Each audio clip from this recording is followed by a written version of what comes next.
Hey, GutFoxx here. Today we're going to talk about what we know about Madden 17 so far and a little bit of my opinion injected in there with it. So the release date of Madden 17 is August 23rd. Madden 16 was August 25th, so we get it a couple days early, and you can play it 5 days early with EA Access on Xbox One. Sorry, PS4 owners. The sponsor today is Madden 17, now legal in New Jersey. Remember that one year when Madden had a fake ID and said it was 25? But we need to care about who's on the cover because it influences the game. And I'm sorry for the long video today. There's a lot of content I want to get through it. If you'd rather read it than listen, please go to my blog. I'll link it in the description. I wanted a defensive player like Von Miller on the cover because they usually focus on gameplay for the guy who is on that cover, and pass rushing with the pocket forming needs serious help. But let's move forward. Expect a bigger focus on the size of the player and it making a difference. It's a fine line between stats and a player's height and weight as to what the player does. I don't know how they'll redo trucking, tackling, and hit stick, but it would make sense they do something to it so a 220-pound back with 99 trucking can't truck stick 340-pound Damon Harrison. They said in their blog, which I'll link below, that different player sizes now will allow different animations. I like this development because for years, and especially in 16, we've heard a lot of people complain about animations, the biggest being how any wide receiver can replicate Odell's famous leaning back catch. But going into 17, it seems they upped the running game. It was said that if you put the difficulty on a rookie, the game will do it for you.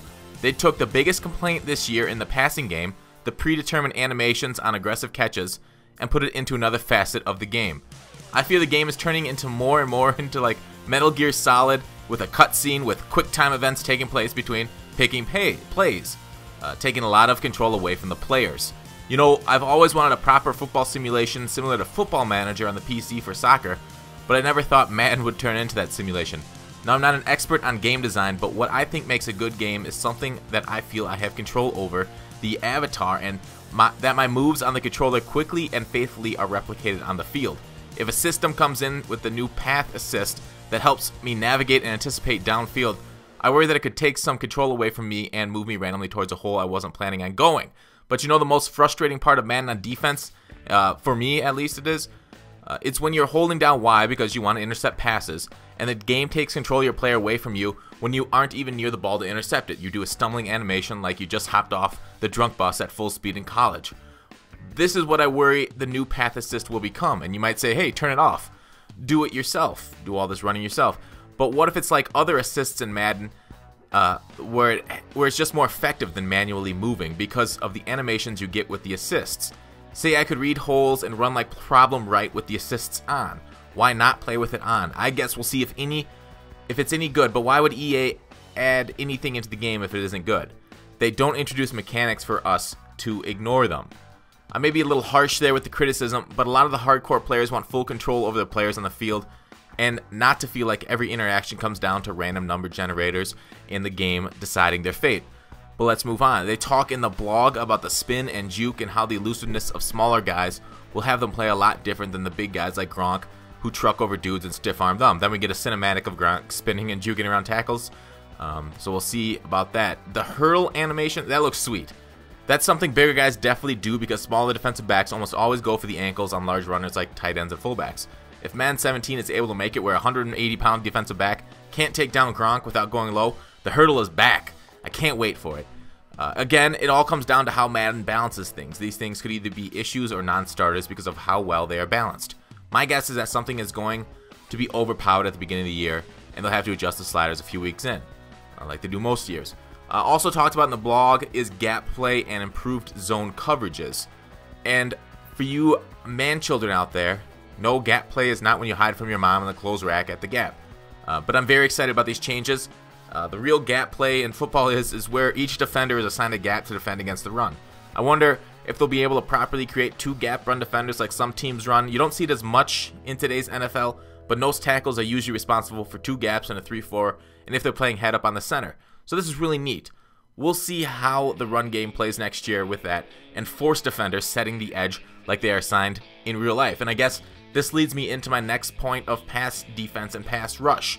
So with these new force defenders setting the edge on runs, we can expect them to drive the outside shoulder of the tackle. I hope this means against the pass a proper pocket is formed where speed rushers try and run around offensive tackles to get to the quarterback. In Madden 16, if you don't have QB contains on, guys can easily drop back 10 yards and scramble around the edges. You don't see that as much in the NFL because QBs sit in the pocket that is formed by speed rushers trying to get around the edge and the tackles trying to push them wide.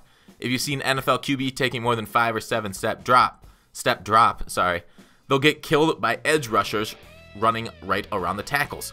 But count me as optimistic that we'll see some improvements on it next year. They didn't specifically mention that they're trying to create a more realistic pocket, but that doesn't mean we won't get it. Next, another area they said they're looking at is zone coverages. They're adding 8 new zone concepts never before seen in Madden.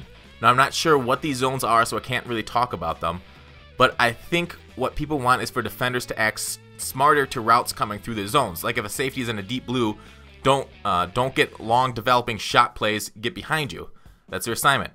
And that's exactly what they say next. Defenders will have more awareness and threats to each zone and can pattern match receivers. This is what I'm pumped about. No longer will you have a guy acting stupid if you put him in a purple and the corner route just goes a bit too deep for him. I hope he can recognize that pattern and stay with it. It'll be interesting to see how play rec and awareness factors in the game next year, and if low-end guys will still forget how to cover corners like almost all of them do in 16. Next, they say they focus on special teams with icing the kicker, which is a feature in NCAA. Unfortunately, studies have shown no effect on the kicker after a timeout. What they should have focused on was punting and how the ball always rolls forward like it's a round basketball instead of a funky shaped object that bounces around like a drunk on the dance floor. Maybe a rugby style kick and pooch punt will be in 17, maybe. Although I doubt anyone would notice changes to the punting game because no one in Madden punts. In the trailer, the first scene is a fake field goal, and they even talk about new special team fakes. Fake field goals don't happen much in real life, and if they happen a bunch in Madden, people are going to bitch. So I talked earlier about how they don't add features for us to ignore. I really hope this is a feature people ignore and I'm wrong. If fake field goals make a big impact on gameplay, it's a mistake from Madden. And since we can't block field goals without getting kicked out of official EA tournaments, as they've posted, why even come out in a field goal set? Just come out in a base defense to stop it. Maybe EA adds some sort of timing gate to block field goals in the future, but we'll see how that works. Alright, as to the overall large revamp of special teams, I really couldn't care less. Nobody picks up a football game to play special teams. Special teams to football is like yard work to home ownership. It's a necessary evil when playing games. I like that kicks were automatic as nobody likes kickers deciding games or really anything involved with that part of football. Alright, competitive Madden 17, they didn't really mention it. I'm hoping we can get a better ladder in MUT and season structure for salary cap mode. I'm not going to talk about this as I already mentioned it before in videos and have put out a video on what I want improved in Madden 17 already. Connected franchise mode, they said they're going to put a focus on it for 17. I'm cautiously optimistic about what that means. Do we get a better story for our user players that we pick, like NBA 2K, or is it draft and ownership mode that's being updated? Maybe both, but only time will tell. They've bragged about CFM improvements for years, and only slight improvements or side improvements, as I like to call it, have happened because I like to make up words. Arm sleeves and other aesthetics people have talked about. I don't know. I know it's important to get things right, but the feedback I've seen online, there are some people who seriously just bitch about it. I've seen hundreds of comments on it. Seriously, guys, if you want to dress up men in different clothes, go buy Ken doll.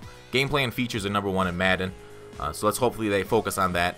But loyalty rewards, we can get onto these things.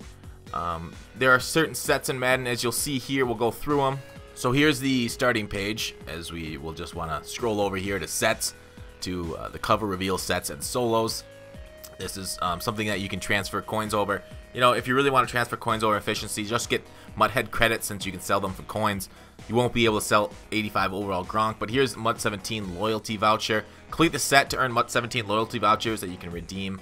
It's very similar to MUT 16, so here they are. They come in packs. You can get them, 5 of them from finishing the Gronk solos, or the Madden 17 solos that we'll get to a little bit. So you can carry them over to get basically rewards. As let's scroll down to what Madden 16 rewards were, all the way at the bottom, the things that you could redeem them. Loyalty player pack, so you can get an exclusive high gold loyalty edition. You can order contracts. You can order basically a pro pack there. Those are the ones I got coming into 16. Started defensive upgrade. So you can carry 10 of these over. You can get silver players, but I would go with the loyalty gift packs. If you can get 10 of them, I wouldn't break your balls for it. But 10 pro packs to start the game will help a little bit. You'll get some nice mid-70s gold players to start instead of the silver players on offense and defense that you can't sell. So yeah, 10 of them, that'll be solid. But I wouldn't really try too hard for those, because Mudhead credits are definitely the better way of transferring wealth from one Madden to the next. If you guys don't know what they are, let me know in the comments. I can explain. Or I could just post something in the description. Maybe I'll do that about how to get Mudhead credits. Alright, so here's the color reveal. Solos with the Gronkening. So, yeah, here they are. We'll just scroll through them. At the end, you can get a 90 Gronk in this year and an 85 Gronk next year, which is strange because 90 Gronk's less than his current base elite Gronk. So that's kind of weird that they give you a lower than base elite Gronk for this year. But you can sell him that 90 Gronk this year. But yeah, Golden Ticket Gronk came out a couple days ago. We'll probably get a juiced cover Gronk like we did with OBJ last year. Odell's Golden Ticket came out, and then a cover reveal with crazy good stats came out 11 days after the reveal, so I'd expect a cover Gronk soon, within maybe the next couple weeks. But yeah, there's that everything. Overall, I really love that Madden developers are listening to the hardcore audience on what needs fixing. And after reading the blog, I'm quite hyped about Madden 17 being the best one yet. Madden 16 was a very good improvement at 15. Let's hope it keeps going into the future. Thanks for watching. Call to action. I will see you tomorrow.